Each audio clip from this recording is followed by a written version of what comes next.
मालेगांव विस्फोट मामले में साध्वी प्रज्ञा सिंह ठाकुर सहित सभी 7 आरोपियों को विशेष एनआईए अदालत द्वारा दोष मुक्त किए जाने के बाद मध्य प्रदेश की पूर्व मुख्यमंत्री उमा भारती भावुक हो गई। प्रज्ञा ठाकुर को याद करते हुए उमा भारती की आंखें भर आई और उन्होंने नासिक जेल में साध्वी के साथ हुए व्यवहार का दर्द साझा किया। ठाकुर के बरी होने की खुशी में मिठाइयां बांटी गई और जमकर आतिशबाजी की गई। ग्रामीण भारत टीवी के लिए भोपाल से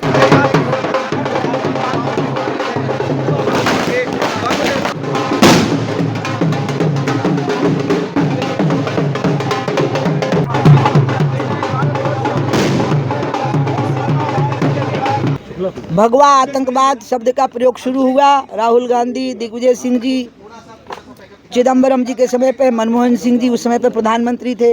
अधिकतर राज्यों में कांग्रेस की सरकारें थी, मध्य प्रदेश को छोड़कर। उन लोगों ने इसको शुरू किया। इसको शुरू इसलिए किया ताकि मुस्लिम वोट बैंक को इकट्ठा किया जा सके और मुस्लिमों को आतंकवादियों की गिरफ्त में डर से धकेला जाए कि बहुसंख्यकों में आतंकवादी शुरू हो गए हैं, तो तुम्हें जान बचानी है तो तुम सब लोग इकट्ठे हो जाओ, हमारे साथ हो जाओ। ये डर उनके अंदर पैदा करने की कोशिश की गई और उसी डर को क्रिएट करने के लिए घटना चुनी गई। उस घटना में झूठ जोड़े गए। उसके आधार पर कुछ लोगों को भयानक यातनाएं दी गई। उनको कहा गया कुछ नाम लो, और अगर उन्होंने वो नाम ले दिए होते तो राष्ट्रवादी संगठनों के अधिकतर पदाधिकारी और बीजेपी के अधिकतर नेता जेल में होते और वैसे ही यातनाएं झेल रहे होते। लेकिन इन लोगों ने इतनी अनंत यातनाएं झेली, ये खाली जीवित बचे रह गए हैं, मैं आपको बताऊं। लेकिन फिर भी इनने तय किया कि मैं इनको आत्म बलिदानी कहूँगी इन लोगों को, और इसलिए आज जब ये छूटे हैं तो मैं खुद अपनी आत्मा की अदालत में बरी हुई हूँ, मैं आपको बताऊँ खुद। जो भगवा आतंकवाद बोलते थे उनके लिए क्या संदेश है? उनके लिए मेरा संदेश ये है कि देश से माफ़ी मांगो, हिंदुओं से माफ़ी मांगो, और माफ़ी ना मांग सको तो गंगा जी में कूद जाओ, या नर्मदा जी बगल में है, या कूद जाओ, जो मध्य प्रदेश वाले हैं वो। दीदी साध्वी जी के लिए क्या कहेंगे? मैं तो उसको दुर्गा कहूँगी, उसका अभिनंदन करूँगी। उसने जितना शारीरिक टॉर्चर झेला है, इतना मैंने सुना है कि महिला झेल नहीं सकती, और उसने उसको झेला है तो एक सामान्य महिला नहीं है।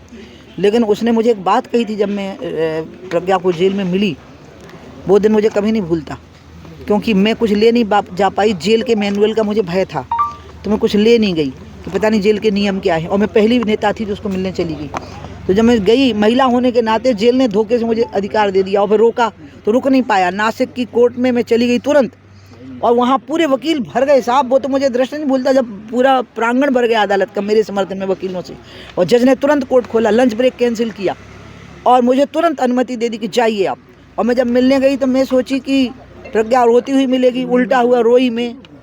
मुझे पुचकारा प्रज्ञा ने, माला पहनाई, मिठाई दी, शाल उड़ाया, और जो कहा वो मैं आपको बताती हूँ। वो आज यहाँ नहीं है हमारे पास यहाँ। उसने कहा पूरे देशवासियों से कह दो कि प्रज्ञा मर जाएगी, जिंदा चिन्हवा दी जाएगी, लेकिन हिंदू समाज को और भगवा रंग को कभी कलंकित नहीं होने देगी।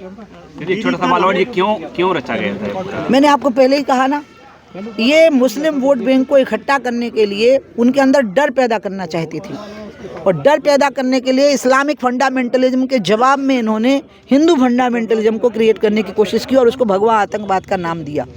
और उनको लग रहा, उनको पता ही नहीं था कि ऊपर से एक उल्का पिंड गिरने वाला है, नरेंद्र मोदी, और जो इन सबको ठिकाने पे लगा देगा। दीदी आज जो बरी हुई है कोर्ट से साध्वी जी, तो उसको लेकर क्या कहेंगे? मैं उससे ये मानूंगी कि न्यायिक प्रक्रिया ने अपना काम किया, न्यायालय का अभिनंदन होना चाहिए, और साध्वी प्रज्ञा की पूरे हिंदू समाज को अभिनंदन करना चाहिए, पूजा करनी चाहिए पंडित पुरोहित की। ग्रामीण भारत टीवी के लिए भोपाल से विनीत श्रीवास्तव की रिपोर्ट। खबरों में बने रहने के लिए ग्रामीण भारत टीवी को सब्सक्राइब कीजिए और बेल आइकॉन दबाना ना भूलें।